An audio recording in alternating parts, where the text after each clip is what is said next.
Un capialzado es una superficie que se utilizaba en las construcciones antiguas, en los que los grosores de los muros daban lugar a que la penetración de la luz a través de los huecos de ventana fuera reducida. Así, en este caso se puede observar, esto sería un hueco de ventana o un hueco de puerta sin ningún tipo de tratamiento, y para favorecer la entrada lo que se hacía de la luz era hacer una estructura abocinada, que en principio podría tener esta estructura, en que se distinguen los laterales de la puerta o de la ventana, serían las jambas, la parte superior el dintel, y estas superficies abocinadas que daban lugar a la mayor penetración de luz era lo que se denominaban los derrames. En la imagen que tenemos a la izquierda se puede observar un tratamiento de un capialzado. Los capialzados, como se puede observar, permiten la mayor penetración de la luz y favorecían también aligerar un poco la estructura cuando se trataban de construcciones de piedra. No obstante, en el momento actual, los capialzados nosotros los vamos a considerar bajo el punto de vista de la ingeniería civil como una alternativa a la entrada de un túnel, de tal suerte que una entrada en un túnel abocinada con un capialzado va a permitir, de un lado, el que penetre la luz con mayor facilidad en la entrada y en la salida del túnel, y también el efecto de los planos inclinados de los derrames, lo que va a reducir pues el efecto de los daños frente a una posible colisión en la entrada, ya que la componente normal de la energía cinética frente a un paramento inclinado a igualdad de velocidad va a ser inferior que la que correspondería frente a un paramento que fuere normal a la dirección del desplazamiento. El capialzado que vamos a ver su trazado ahora va a ser el capialzado de Marsella. El capialzado de Marsella es una superficie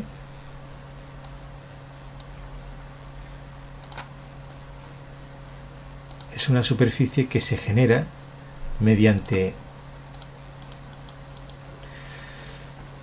tres directrices, dos directrices que correspondería a la del plano posterior,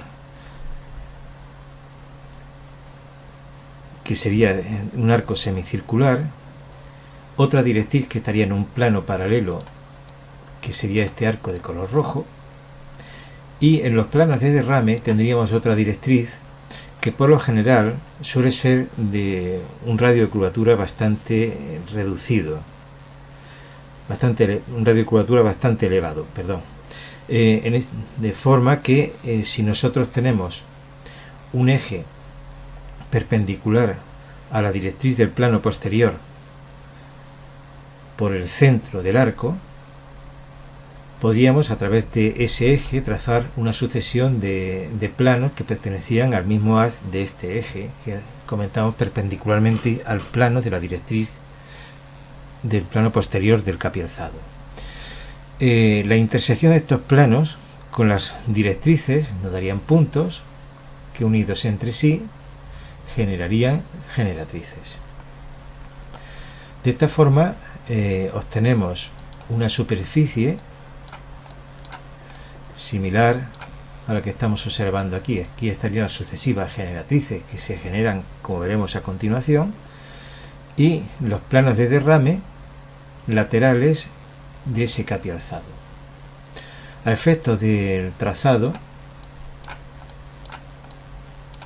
vamos a partir de las tres directrices: plano posterior, plano anterior, plano de derrame, y vamos a utilizar también las intersecciones de los planos que contienen a las curvas de los planos anterior y posterior con el plano de derrame.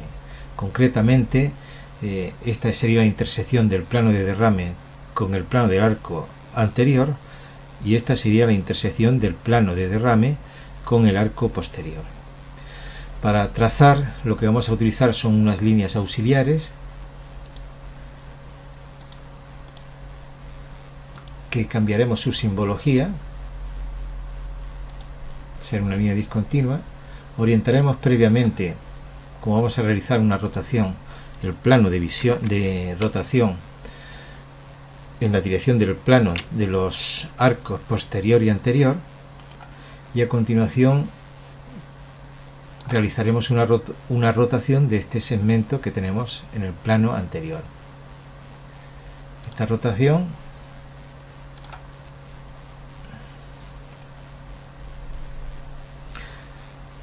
rotación generaría entonces una serie de líneas auxiliares que giraríamos hasta el eje central. Obtenidas estas líneas, lo que vamos a hacer es determinar su extensión hasta la línea de intersección del plano de derrame con el plano del arco anterior. Esto lo podemos conseguir con la opción de recorte, pero marcada la selección de extender, de manera que marcamos la línea hacia donde queremos extender y vamos tocando las correspondientes generatrices hasta llegar al límite, que sería este punto, de la intersección con el plano del arco anterior con el plano de derrame.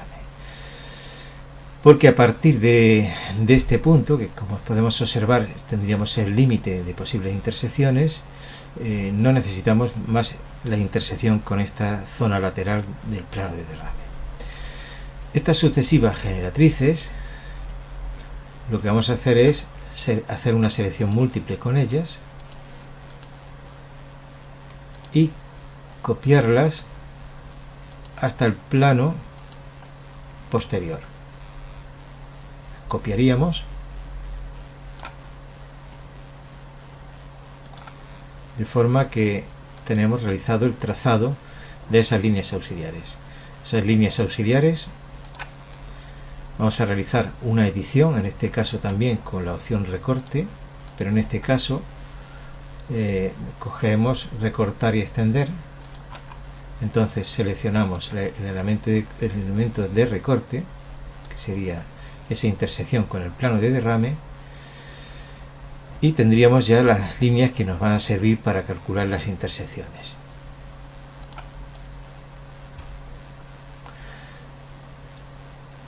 Las líneas generatrices, las líneas auxiliares, a partir de esta línea límite que hemos visto anteriormente, también se van a extender.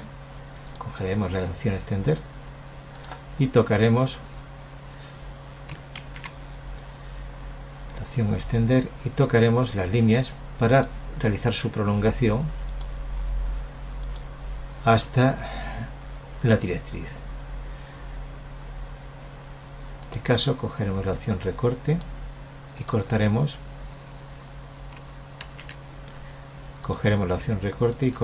las generatrices correspondientes. Una vez que tenemos el trazado de estas líneas auxiliares, lo que vamos a proceder es hallar las intersecciones.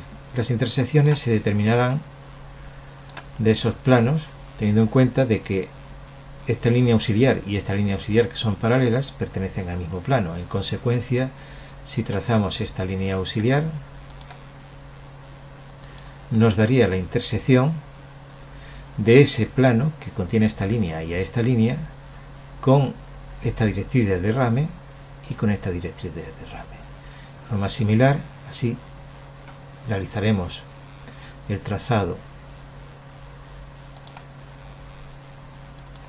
a esta otra línea auxiliar, que también son coplanarias, y el trazado a esta línea auxiliar, y así sucesivamente hasta que lleguemos a la línea límite, donde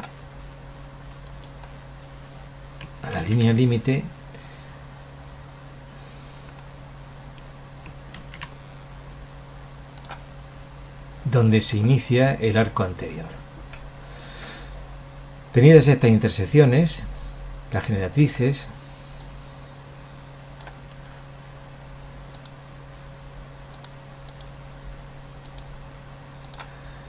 irían de estos puntos de intersección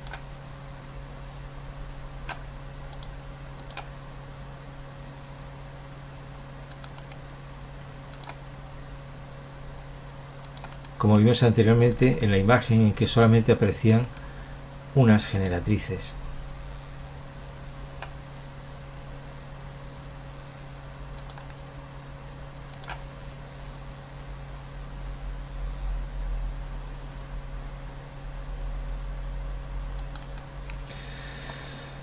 Obtenidas esas generatrices, el resto de las generatrices van a corresponder ya solamente a intersecciones con los arcos anterior y posterior. Hay que tener cuidado de que las generatrices tenemos que trazarlas siempre en el mismo sentido, de manera que en los trazados anteriores hemos ido desde el arco posterior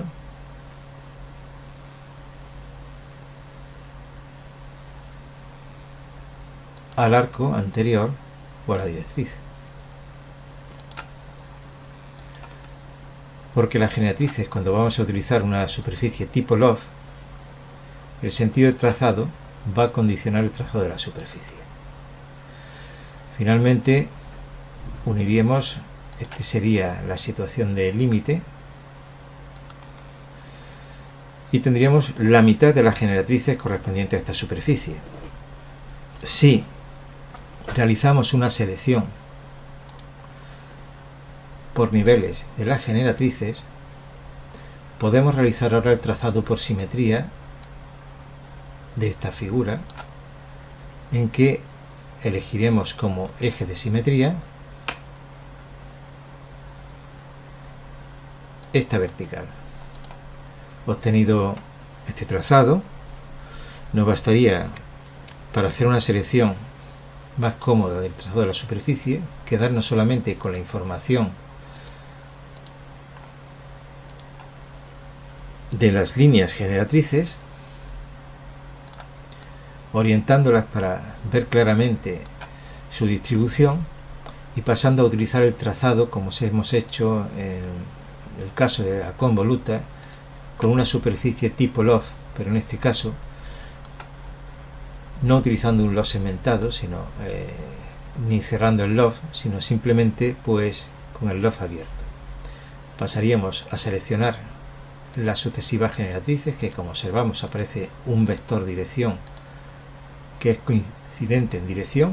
Esto ha sido por el sentido de trazado desde el arco posterior al arco anterior, hasta que agotásemos todas las generatrices de la correspondiente superficie. Realizado esto, confirmamos con un punto de datos en la pantalla, se nos realiza un trazado provisional y si damos un nuevo punto de datos en la pantalla se realiza el trazado definitivo. Con esto tendríamos la superficie de capialzado que íbamos buscando.